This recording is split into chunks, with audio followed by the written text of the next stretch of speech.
Well, President Trump's fight to avoid paying nearly $89 million to author E. Jean Carroll could make it all the way to the Supreme Court. A civil jury found Trump liable for defamation and sexual abuse. The latest argument from the president's team, presented last week, wide-ranging powers of presidential immunity granted by the High Court last year should have prevented the case from ever moving forward. But while these latest issues work their way through the courts, Carroll is reflecting on her time in the court. She is out with a new book that's titled Not My Type: One Woman versus a President. E. Jean Carroll joins us now. I first want to note that Trump and his legal team maintain that he never met you and he has denied all wrongdoing in both cases. The courts have not yet reached a conclusion on the president's latest legal argument around presidential immunity. Do you think you'll ever get a payout from Donald Trump? Well, Pam, we've had two unanimous federal juries who decided that Trump was liable. Now, Trump, for the last couple of years, has been trying to overturn a unanimous jury verdict. He is not going to succeed. A legal spokesperson for the president shared this statement with us. The American people are supporting President Trump in historic numbers, and they demand an immediate end to the political weaponization of our justice system and a swift dismissal of all the witch hunts, including the Democrat-funded Carroll hoaxes, the defense of which the Attorney General has determined is legally required to be taken over by the Department of Justice because Carroll based her false claims on the president's official acts, including statements from the White House.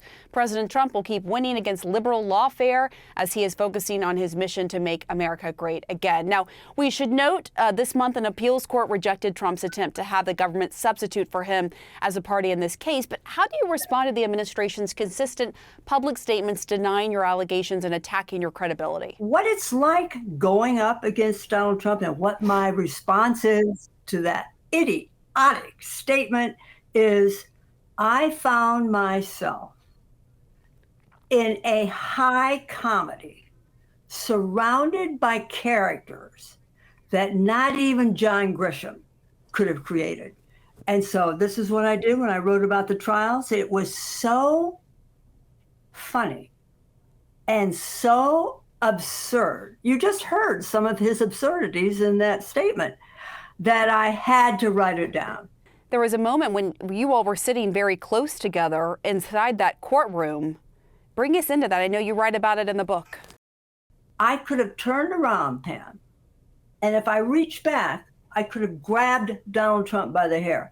That is how close we were sitting. I could hear every snort he was making, every snarl, every hiss, every click of his tongue, every moan, every groan. I could hear his arms flapping on the desk. He sounded like a walrus. I could hear almost everything.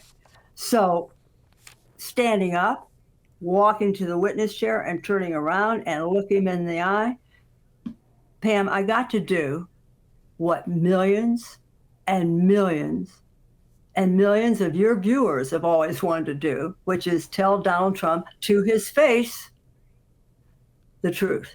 What do you say to critics, both those who are in Donald Trump's orbits and out, who say that you're using your name and your likeness as a money grab? From the minute I spoke up, I was labeled as a gold digger, a liar, a dangerous woman, a floozy, a woman out for money, et cetera, et cetera. The last thing I care about is money. The first thing I care about is people knowing the truth. That's why I'm giving away the $80.3 million. I don't care about money. I want to use it to piss him off. Tell us more about what these past few years have meant to your personal safety. When the president speaks from his bully pulpit, people not only listen, but they believe him.